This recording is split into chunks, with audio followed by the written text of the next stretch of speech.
Welcome to This Explainer. Today, we are diving straight into a really fascinating economic laboratory to see how survival, money, and resources actually work. You know, economics can sometimes feel like this massive, tangled web of abstract, complicated concepts. But today, we're going to completely untangle it by building a simulation right from the ground up. We're going to look at production, growth, and the hidden costs of progress through a very specific, totally relatable lens. To do this, let's meet Palampur. Now here is the crazy twist. Palampur, it's completely made up. It's a hypothetical, fictional village, but it perfectly mirrors the actual structure of many real Indian villages. And honestly, it holds the secret to understanding fundamental macroeconomic principles. By looking at this tiny microenvironment, we can decode the massive economic machines that run the entire world. Think of Palampur as our sandbox, you know? It's a controlled environment where we can actually watch complex economic theories come to life. So here's our game plan for today. 1. Welcome to Village Palampur. 2. Farming the economic engine. 3. The 4 factors of production. 4. The cost of growth. 5. The inequality gap. And finally 6. Expanding the village economy. Let's get right into it. Part 1. Welcome to Village Palampur, our economic laboratory.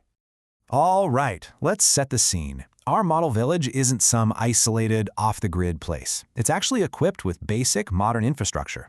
It's connected to neighboring areas by solid roads, which means trade is highly possible. Crucially, it has electricity, which is a massive, absolute game changer for productivity. And while there are a bunch of different occupations available to the villagers, the absolute primary activity, the bedrock of everything else, is farming. So that sets our stage. We've got a connected, powered community that is ready to produce. Moving to Part 2, farming the economic engine, the backbone of the village.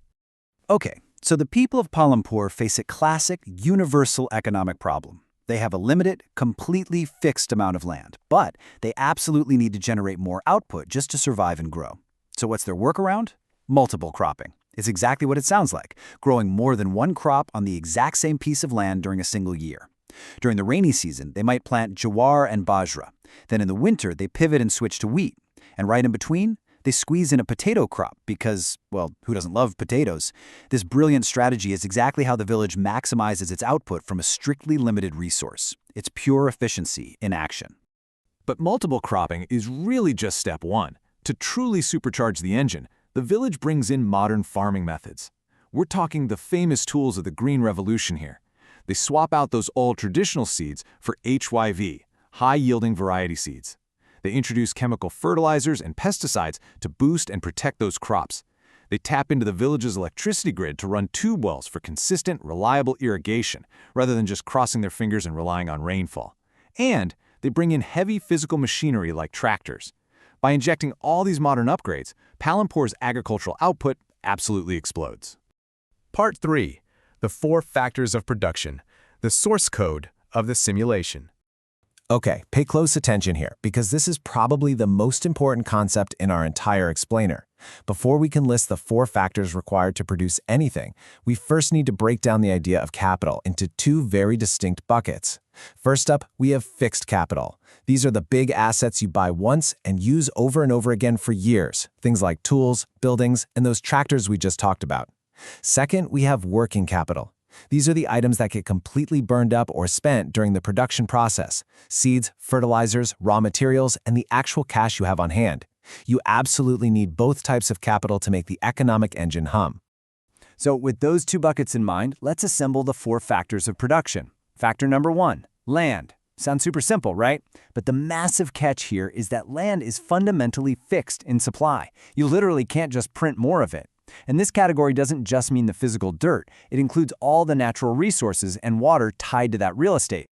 Factor number 2, labor. Because without human sweat and effort, that incredibly valuable land simply sits there doing nothing. Labor represents all the physical and mental work required to actually produce goods. In Palampur, this means everyone from the farm owners managing the operations all the way down to the hired farm laborers out there doing the heavy lifting under the sun. Third up is physical capital. This relies directly on both those fixed and working elements we just broke down.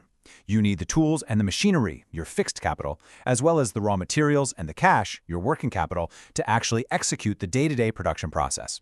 And finally, we have factor 4, human capital. Look, you can have land, workers, and fancy tractors all sitting together in a field, but nothing happens without entrepreneurship. Human capital is the brains of the operation. It represents the organizers, the decision-makers, the people who have the knowledge and the drive to combine the other three factors effectively.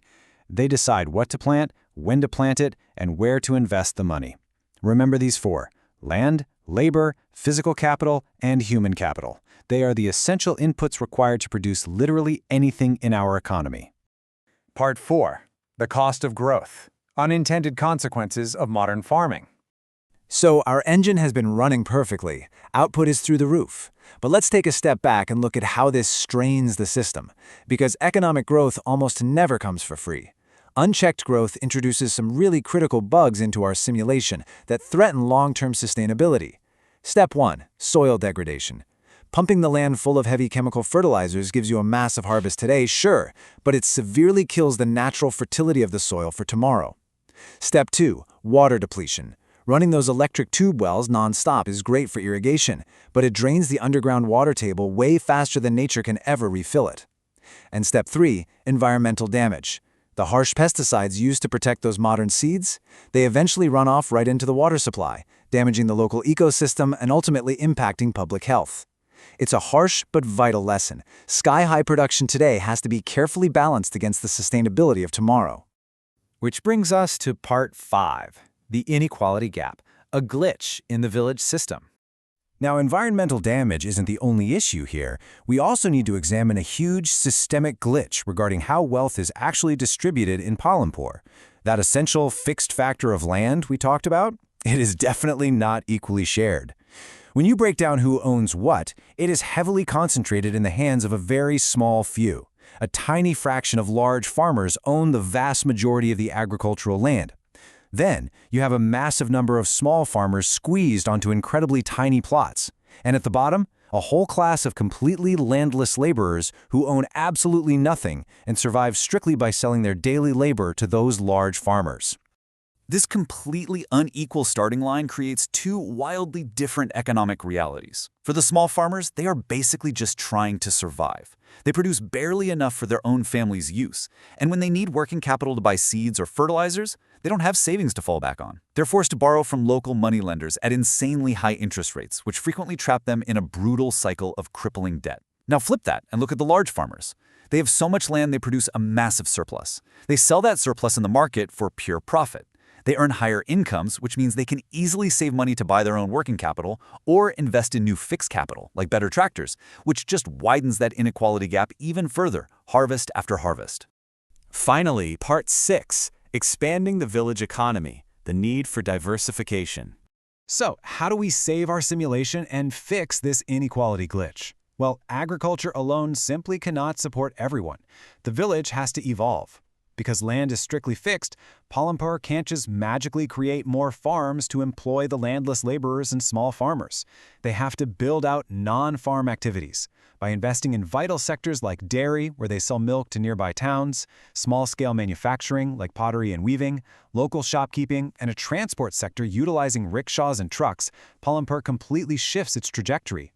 These non-farm activities are an absolute lifesaver. They take that intense pressure off the agricultural land, they create brand new alternative jobs, and ultimately they pave the way for sustainable, diversified rural development. As we wrap up our time in the laboratory of Village Palampur, I want you to really think about this. We've just watched how fixed resources, the four factors of production, rapid technological growth, and inequality all crash into each other in this tiny, fictional space. But here is the thing. Those exact same rules apply to the massive complex economy right outside your window. So take a look at your own city or town. How does your community balance that intense drive for rapid economic growth against the absolutely vital need for long-term sustainability and equal opportunity? It's the exact puzzle Palampur is trying to solve, and honestly, it's the puzzle the entire world is trying to solve right now. See you next time.